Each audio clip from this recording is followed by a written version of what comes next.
Katonda teyanzija yonna gye yanzija ate nzireyo. Eddie Kenzo agenda mu maaso n'okuba nti alayidde okuba ebirayiro okuddira Rema Namakula. Abaganda bagamba nti akadanyuma kassa. Simanyi Kenzo kyasanyuse na nsonga lwaki ayagala okusalawo okuba nti adde wa Rema Namakula.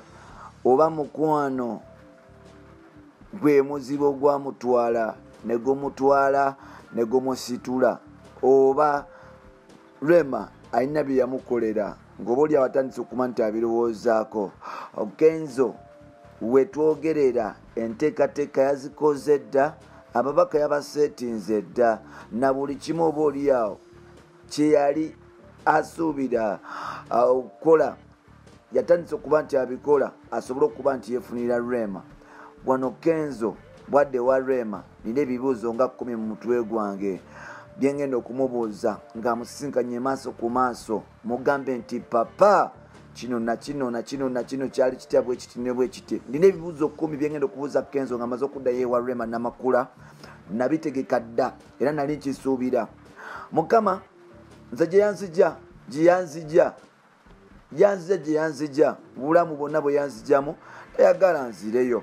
Kenzo olwaleero akubye ebirayiro agambye keetonye kagwake yeetaaga Rema ku kido okuba nti amuli ku ttaanu wali eri asobole okuba nti abikwasaganya. Omuganda agamba nti akadanyuma kassa kubanga gy'okoma okudda tomanya biki oli gy'ayitidde ne byabadde akola. Gwe wobadde toli ate naye tamanyi gy'oyitidde ne byobadde okola. Kati naawo ababiri muyinza okwesanga nga mwetomezza ate bwetomera tedda mabega okujjako okwekwata ne mwetereeza. We twogerera Kenzo amaze okulayira nti kama nimbaya nina okugenda ewa Rema Namakula.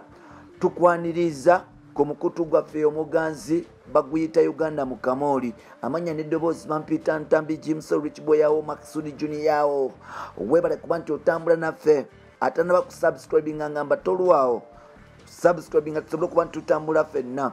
Bwe twogerera musajja mukulu amanyikiddwa nga Eddie Musuuza agenze mu maaso n'okuba nti akuba ebirayiro n'okusalawo ng'agamba obulamu tebunyuma Rema Namakula bw'atali. Avuddeyo n'agamba nti nkimanyi bulungi yonna gy'ali manyiyo, omusajja gw'alina amumanyi na buli kimu kyakola nkimanyi. Ke kaseera okuba nti oba oliawo neetereeza nsobole okuba nti nfuna, nsobole okuba nti nzira, nsobole okuba nti oba oliawo njolekeza obwenyi ewa Rema Namakula.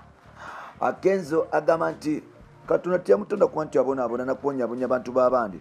Agamba nti obulamu buno abantu basonyiwibwa, bantu bakola ensobi, abantu tebasonyiwibwa. So n'olwekyo yayagala kuba nti buli kimu ekikadde akyerabira asobole okuba nti addayo ewa Rema. Simanyi ba Rema Namakula aliwiringa okuba nti addira Kenzo Musuuza, simanyi ekyo.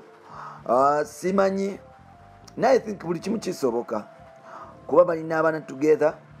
Yes, buli kimu kisinza okusoboka, but my question is bannange kino ekintu kiri so tricky.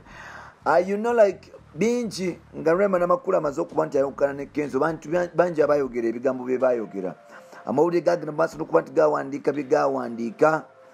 Mikwano gya Rema gyagenda mu maaso n'okuba nti giwanda omuliro, mikwano gya Kenzo egimu gyagenda mu maaso n'okuba nti giwanda omuliro n'okumupangira oba oliawo abakyala bali balowooza nti be basinga ku kiseera ekyo. Kati ku last minute owulira Kenzo agenda mu maaso n'okugamba nti yes, enteeseganya zigenda mu maaso, bagala kuba nti oba oliawo baddingana ne Rema Namakula. Oh my God, okuddingana, it will be the best decision ever. Shock oba nkole analysis kweno story. Okuddingana kwa Rema ne Kenzo ejja kubeera big shock ku music industry, especially by stakeholders ababadde tebaagala Rema ne Kenzo okwegatta. Rema ne Kenzo bwe baddingana bagenda kukola ssente empitirivu ennyo empya n'enkadde, si mu mikolo gyokka wabula ne branding ne endorsements ez'enjawulo. Bagenda funa ssente empitirivu. Bano bajja kululinga music industry eno, kinaaba kizibu nnyo okubajjawo. Kyekisooka bagenda kululinga music industry n'ebbanga lyonna, nti buli kayimba ke banaleeta Bannayuganda banaaba bakalindiridde.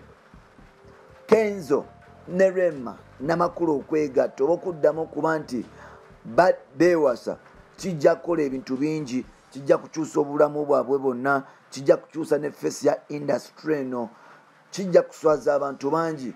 So n'olwekyo nindiridde kulaba omuzannyo bwe gutambula, olwo nno naffe tutandike okuba nti tuseesaamu. Nindiridde final decision ya Rema ne Kenzo, naye no decision we bagikola muganda wange kijja kuba kizibu abayimbi abalala okuyingira bizinesi y'abano. Kyekyo kye nyinza okugamba. Bampita Ntambi Jimso, omukutu guli gumu wa Uganda mu Kamooli, webale kutambula naffe.